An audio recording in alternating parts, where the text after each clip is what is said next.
So good evening, everybody. I want to introduce our evening after dinner speaker. Just a quick piece of history. I've known Steve Grimes for quite a long time.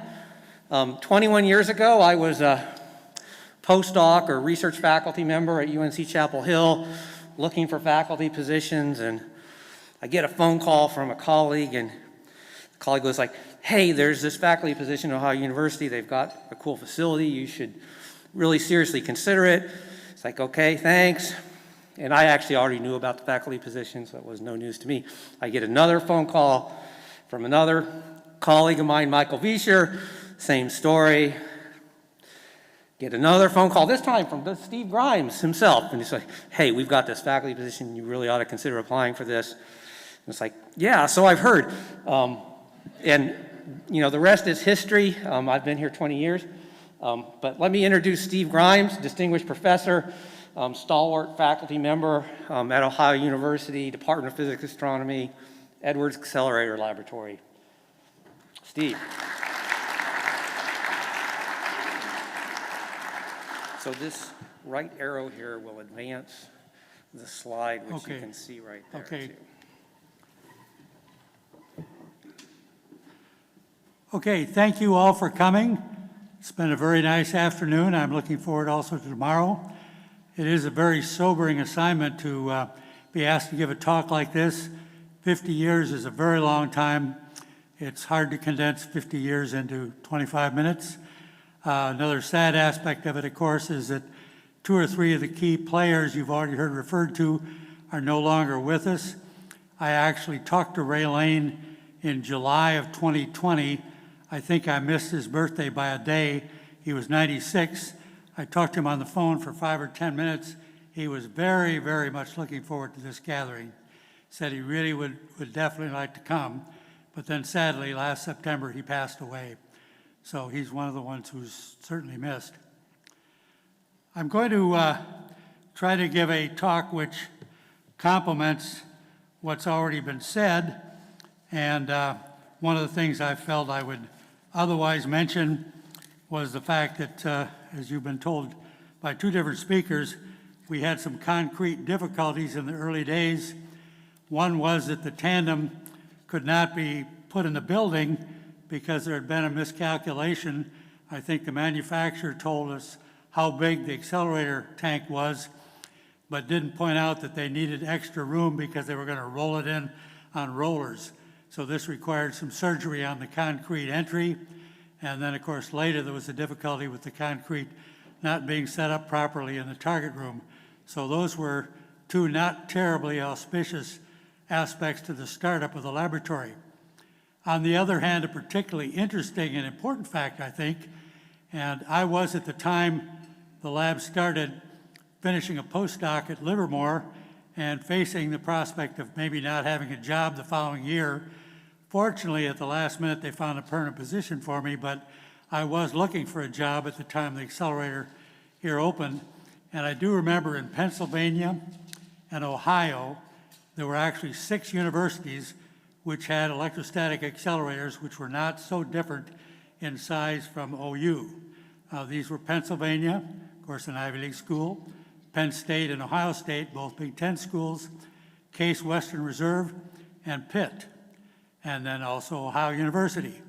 If you'd been given this list of 6 in 1971 and had been told that 5 out of the 6 would now be shuttered, which one would you have picked to survive? I think it's really a tribute to the people who planned this lab, especially who worked early on in developing it, and even since, that we're the ones that are still doing research. The other 5 are all doing other things. I then move on to another somewhat unusual story, which I haven't told too many people, and that is my first contact with Ohio University was almost certainly in a different way than anybody else. Did not involve contact with somebody who was here, coming to Livermore, or my coming to Ohio. Did not come from my reading a paper from somebody from Ohio, although that happened a little bit later. Rather, it came from an interaction with Aaron Golonsky. And you may know Aaron's name. either because of his physics contributions or because you've seen his name on a brass plaque on the swinger. Aaron Golonsky had a long career as a faculty member at Michigan State. And Aaron went to a physics meeting in '72 in April in Washington, heard a talk that I was giving on my Livermore data, and after the talk there were the usual questions, one or two questions on the data, which I answered, and then Aaron asked a couple of questions about the spectrometer. And Aaron was at the time beginning to plan the swinger. And it turned out at Livermore we had the opposite situation. We no longer had to deal with what people had to deal with here in the early days. The early days at OU were very typical of other labs. We did neutron physics by building carts, which could support quite a weight, and then putting 200, 300, 400 pounds of shielding around a detector, and then moving them around the room. Now, there were a couple problems with that. The main one was, and this was true here as well as many other places, you didn't often have a long enough flight path. You'd often want 10 meters or 15 meters for enough resolution. Typically, other things in the room kept you from going beyond 4 or 6. But the other problem was, independent of flight path, you also had real difficulties with background. And so Aaron, facing these difficulties at MSU, was trying to plan a different solution. But he realized that the lab I was at, Livermore, had one of the best examples of another strategy, and this is what I could call a hole-in-the-wall strategy. It turns out at Livermore, we had a system where our target area had been, oops, I'm sorry, that's the wrong one here. Okay, this is the one. We had a target area which was completely empty of anything unrelated to time of flight. All the gamma ray charged particle spectrometers were in another room. And so everything was completely clear, and we had drilled 16 holes in the wall. We had very good background rejection. We had 16 different detectors taking data simultaneously. So when you made a measurement, you got a 16-point angular distribution all in one measurement. Sounds very nice, and indeed it was a very powerful spectrometer. There were a couple of deficiencies, and the main one was, of course, you were fixed at 10.8 meters. If you needed more resolution, tough luck. If you wanted to do a shorter flight path to get data even faster, tough luck. You were fixed at 10.8 meters. So that was, in fact, the main difficulty with the spectrometer. And, of course, a companion difficulty which prevented it from being used many other places was that it needed everything out of the target area except for the detectors in the wall. And Aaron's idea then was to build a swinger. Aaron wasn't the only person in the United States or even the only person in the world who had the swinger idea. I'm afraid I can't locate the records I have, but he was either a little bit ahead or a little bit behind the University of Colorado, which is building a very similar beam swinger.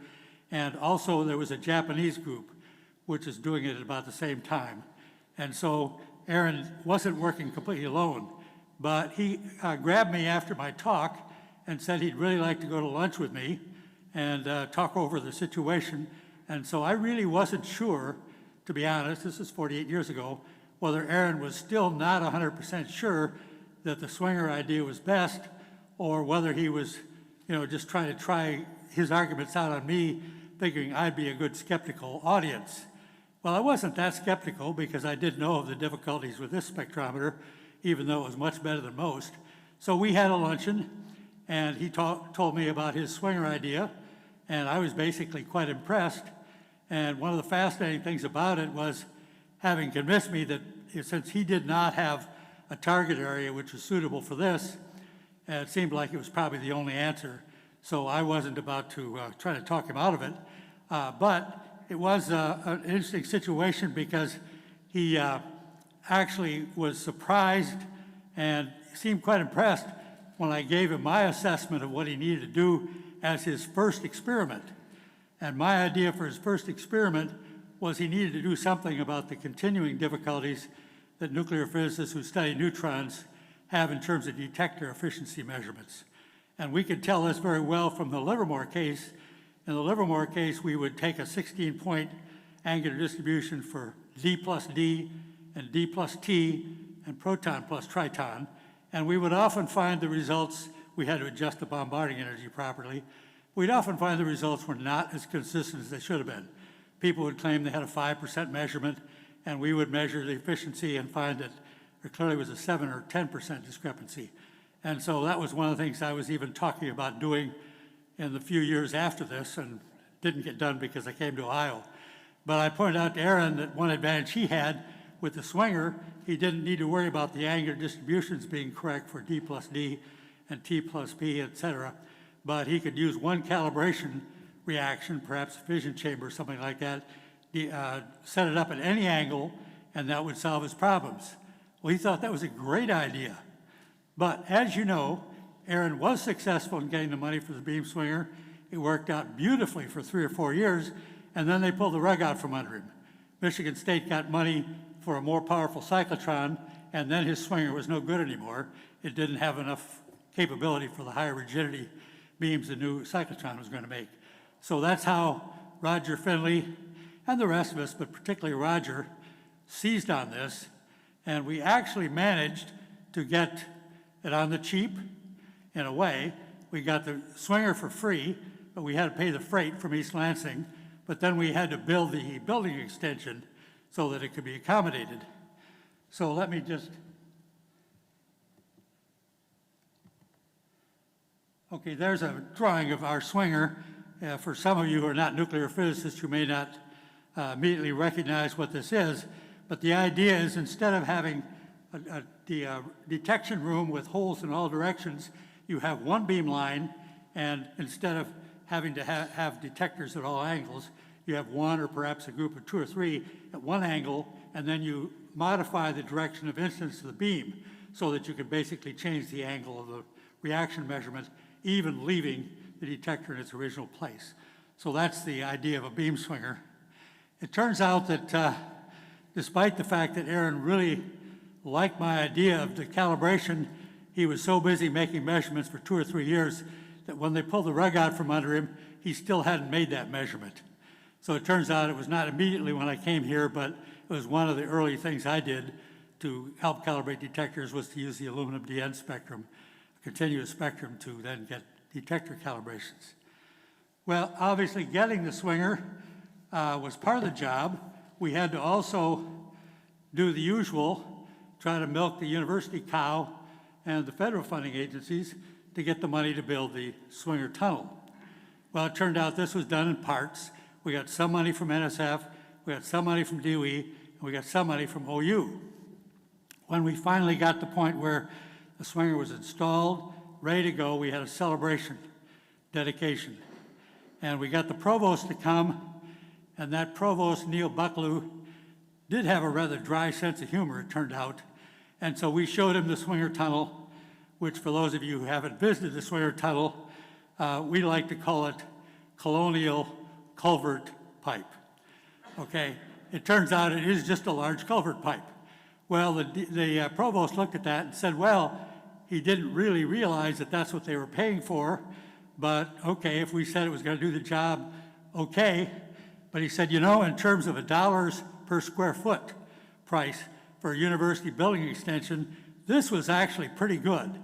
And so maybe he'd have to log that in his notebook, and the next time they did another building expanded for additional faculty offices, maybe they'd use the same solution. Okay, the other thing that I remember about that evening, and I don't have real notes on it, and I don't know whether anybody else who was there remembers this, but it turns out that Roger Finley, in talking about the swinger before we just relaxed and had some wine, suggested that we needed a name. If this is going to be a powerful and effective spectrometer, clearly it needs a good name. And so Roger had apparently given it some thought. Roger's proposal was Totally Underground Neutron Laboratory, or TUNL. Now that won't seem funny to many of you who are not nuclear physicists, but one of the largest university labs in the country doing nuclear physics is at Duke for the Triangle University's nuclear lab, and so it would have definitely trampled on their ground. And so everybody had a good laugh. But it turns out there were some other suggestions that night, And I'm afraid I probably don't have a complete list here. One of them I do remember was John O'Donnell, who also had a rather pucker sense of humor. John's suggestion was nuts. Nuclear underground time-of-flight spectrometer. So he thought we ought to call the laboratory nuts. The other one that I remember, and I'm sure I've forgotten a couple, was SEAL, S-E-A-L, and that was for Swinger at Edwards Accelerator Lab. And I don't know what happened. Somehow Roger didn't finish his job as an administrator and make a call, and so we never really got a name for the accelerator. And I may have even forgotten one of the better proposals, but I thought those were particularly appropriate openers. It turns out then we had very, very good success with the Swinger. I really feel if you analyze today why our accelerator is still running and many others are not, that there are probably two reasons, maybe even three, but one of the primary ones is the Swinger. It turns out the beam performance was wonderful with it. You did have to measure sequentially to go through the angles, so you didn't get 16 at once, but the background rejection was very, very good, probably a factor of 10 to 20 better than if we made measurements in the old way in the large target room. And so that gave the lab, I think, a huge boost. It is true, and I've tried to look this over by going over some past records, but it does probably get a little biased by my own students. But it seems to me like probably over the years, 60%, perhaps 60% plus of the theses that we turned out during that time were based on measurements with the Swinger and the tunnel. And the others are spread quite widely. Some of them, and I certainly was one of the ones who did this, either used other labs in part or in one or two cases entirely for our students' data taking. And then there were some other exotic things. I had a couple students do theory theses, and there were some other people who had similar situations. But I do think it's safe to say that more than half of the results that the Edwards Lab has turned out since the Swinger installation in 1981 have come from the Swinger. And the others have been fine and dandy, but they aren't the bulk of what we've turned out. I also wanted to make a couple of remarks just generally, rather than talk totally about the physics and the details of the research. I thought it would be well to talk a little bit about the spirit and the commitment of people at the lab. And of course, I think one of the things that one could say is we had a commitment both to research, because a lot of good research got done, but also education. We are part of a university, so education is clearly a factor. But sometimes the education is being applied in places you wouldn't have expected. In the mid-'80s, I was lab director, and I was about 20 minutes from giving a lecture, looking over my notes, and I get this very frenetic call, really frenetic, from a woman. I was able to figure out that it was Claire Ping, the wife of our president, and she was absolutely panicked. Why? Because the president's residence, where they lived then, did see our lab, but I didn't think they saw it all that well. But somehow, Claire Ping looked out her window and saw a stream of very slowly ascending bubbles from one of our smokestacks. Well, it turned out that was a day of maintenance. We weren't even running the accelerator, and some people were cleaning out the fume hood, so they squirted it with water and got soap out and tried to dry it, but then they turned down the fan.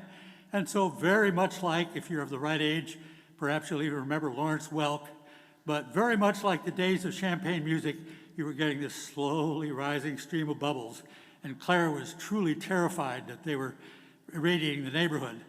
Well, I tried to explain to her, and I finally did in 5 or 10 minutes. What I really wanted to do is I wanted to persuade her and President Ping to come down and take a lab tour. Well, eventually that happened, but I think it was about 2 to maybe 3 years. And when they did come, I did make the point that in Claire Ping's kitchen, unless she's unusual and doesn't have any bananas in the kitchen, that she's probably getting more radiation from her bananas in the kitchen than she could possibly get from the radiation emitted by the accelerator lab.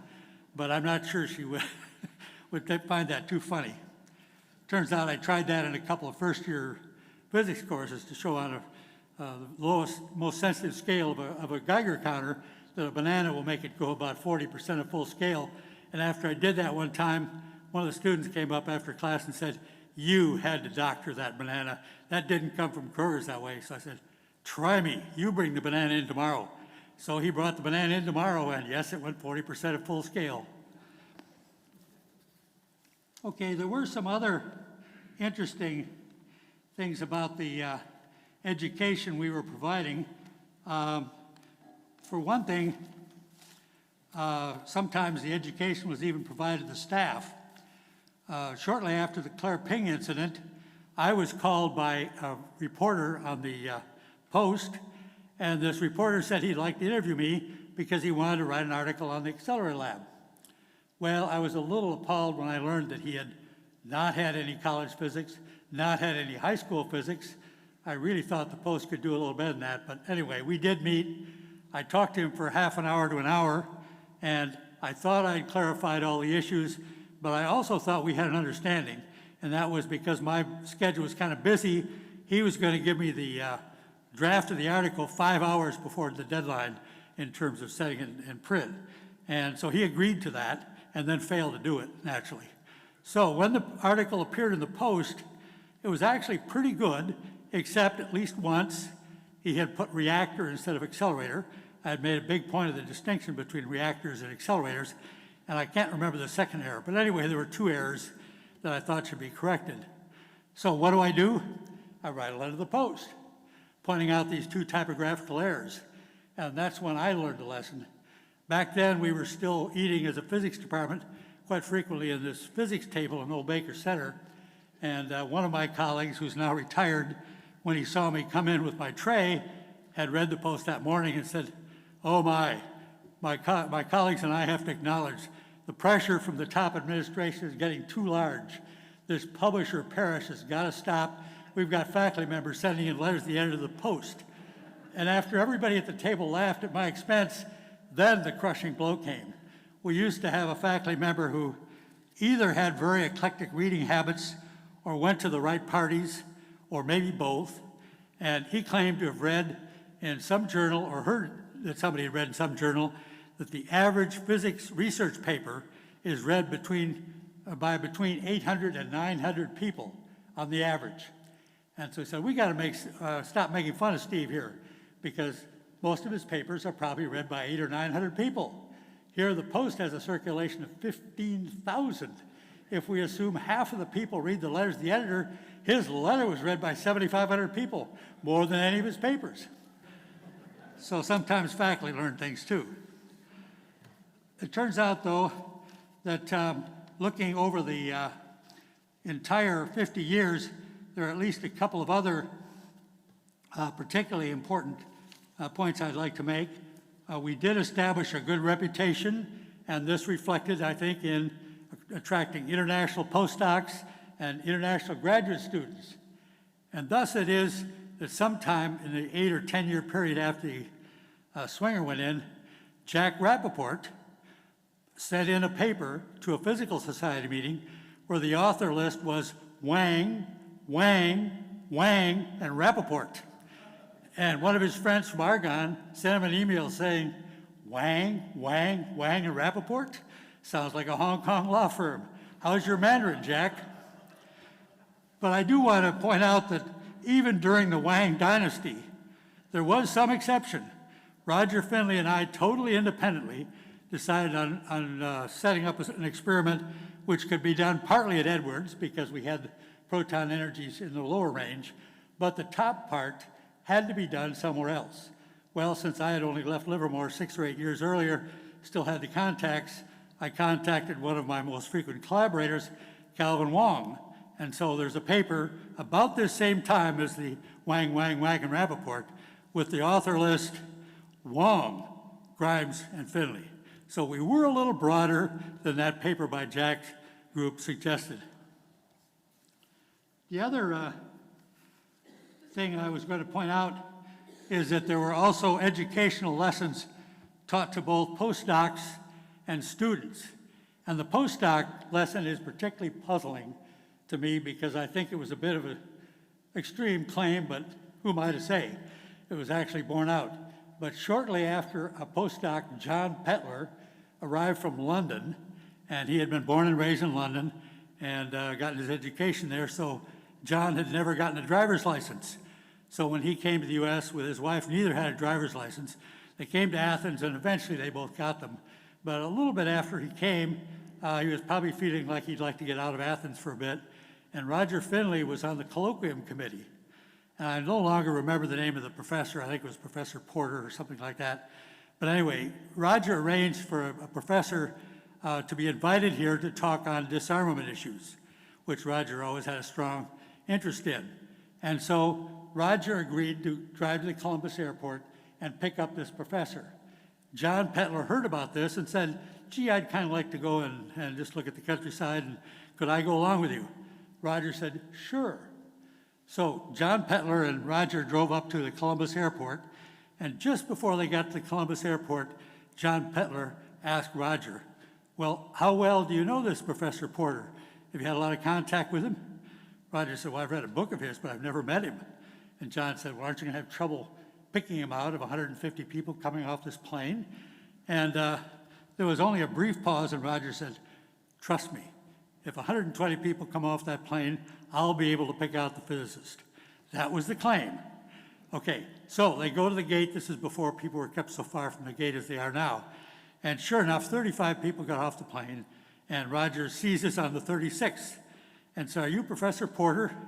And the guy pauses only a moment and says, no, I'm not, but maybe you could help me.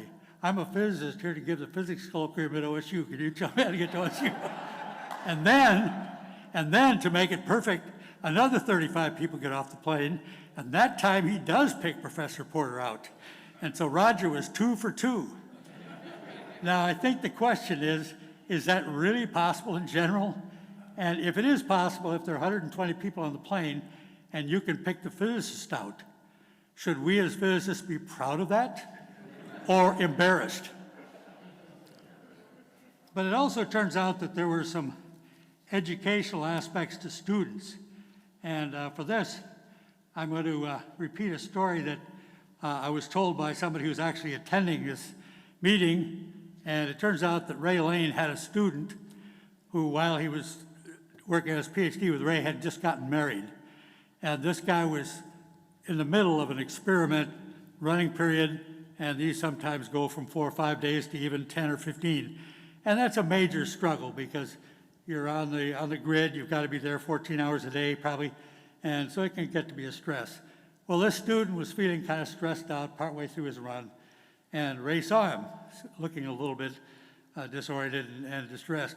And so Ray asked him, well, you know, what's wrong? Is there something I could help you with? And so the student tells a story that his new wife is frustrated because he's just, you know, beating himself to death trying to get these data.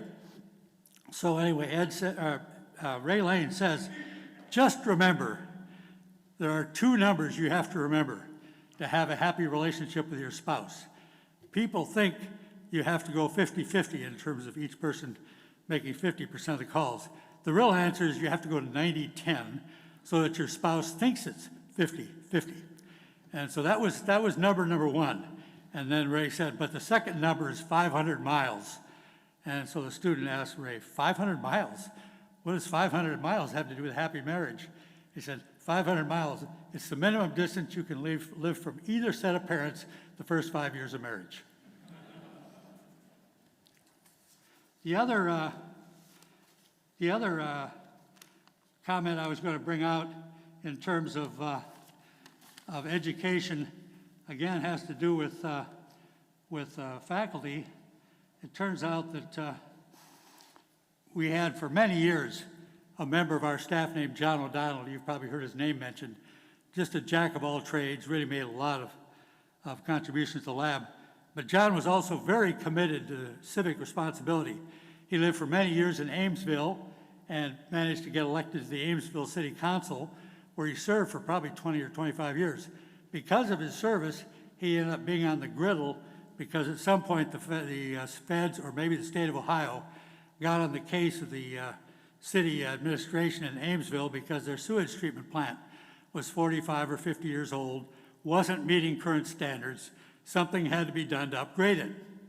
Well, John took this quite seriously, and so shortly after he got this assignment to look into this, he and I and some others from Edwards went to Los Alamos for a measurement. Because there were 6 of us and we didn't want to spend too much money on rent-a-cars, we got 3 rent-a-cars for 6 people and decided we'd arrange our shifts on the Los Alamos Accelerator so that we could coordinate the driving and not have 6 separate cars. Well, first 3 or 4 days, nothing unusual happened, but then John told me, he and I were on the same shift, it turned out, that it was a little awkward because he had decided he had to call up the Los Alamos sewage treatment plant and get a tour because supposedly this one was an unusually effective sewage treatment plant. So he wondered if I would be willing to go with him for 45 minutes to the sewage treatment plant on the way to our machine shift. So I finally agreed. And when we got there, we got a nice tour by the manager of the Los Alamos sewage treatment plant, but who did tell us that among the thousands of scientists who go to Los Alamos over a decade, we were the only 2 who'd asked for a tour of the sewage treatment plant. Okay, I hope this has given you a little bit of a feeling for the atmosphere and the operation strategy of the lab, but I think in closing, I would like to appeal to authority, and you'll see that phrase has 2 meanings here. About 1981 or 82, I was the one who actually made the contact, and I can't really explain it in detail, but an astrophysicist named Willie Fowler, now deceased, who was rewarded by the Bonner Prize in the American Physical Society, also by being a member of the National Academy, and finally by getting a Nobel Prize, had actually grown up in Lima, Ohio, and he went to Ohio State as an undergraduate. He then went to Caltech as a graduate student and then basically finished his career at Caltech, but somehow he managed to Ohio State managed to offend him. He was getting a lot of colloquium invitations. They apparently pulled the rug out from under him at some point when he was thinking he was going there, and so he was annoyed at them. Well, I called him up when we were scheduled for this APS Ohio section meeting and asked him if he'd come to Athens and give the keynote address at an APS meeting. I think this was 1982. He said he'd be happy to come, that he was originally an Ohio native. So we got him to come here. He gave a very, very nice talk in terms of science content, as we expected. But those who know Willie know that he had quite a sense of humor. And so as part of this talk, and I will stress that Willie Fowler insisted, neither of these is a joke. Both of them, he claims, are true stories. But anyway, when you hear them, you'll wonder, perhaps. But he claimed that as a Nobel Prize winner, he'd gotten a lot of invitations, one of which was to an elite Ivy League school. They had a very old physics building, and they had recently spent quite a bit refurbishing it. So before his colloquium, he went in the men's room, and lo and behold, all the fixtures were new. It looked like it was totally refurbished. But somebody had taken a sharp object, and underneath the button you push for the hand dryer had written a statement, "Push this button for a 2-minute message from our dean." Now, he swore that was a true story, although he did not identify which school it was. But there's another one which perhaps has even more relevance to those of us doing science. We have to be careful, but inevitably you have to appeal to authority. So Willie told an equally incredible story. He said that before this, a month or 2, he had not paid enough attention. He'd stepped off a curb in Pasadena and turned his ankle. It was quite a painful sprain, and so finally, after a couple days, he decided the only option was to go to the doctor. So he goes to the doctor, explains the situation. The doctor examines it, gets an x-ray, and says, "Well, you don't have a break. It's a sprain. It's a painful sprain, but you're okay. You don't need a brace." And so Willie said, "Well, what should I do? I think my mother always used to say I should soak it for 20 or 30 minutes in the morning in hot water and 20 or 30 minutes in the evening in hot water." Doctor said, No, you gotta soak it in cold water in the morning and cold water in the evening. And Willie said, "Well, what my mother said to you?" "Well, I just told you." And the doctor said, "My mother said the opposite." So that's what we learned by listening to a Nobel Prize winner on appeal to authority. Thank you.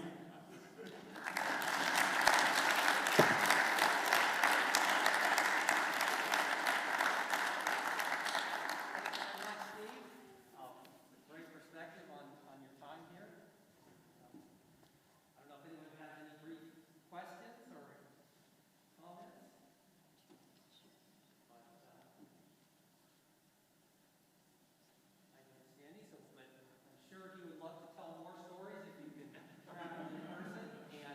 Is there one back there? Steve, when are you writing stories down? Well, I should. I definitely should. I wish Willie had written some more of his down. Outstanding. Am I missing any questions? Well, let's thank Steve again.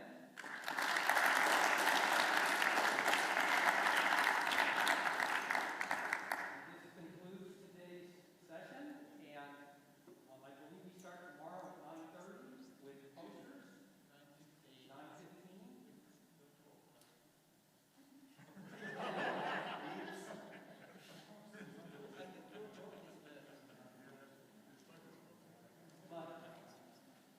So I obviously don't have the program in front of me, but I'll give you the poster to start now. Obviously, the wrong person to be giving this information.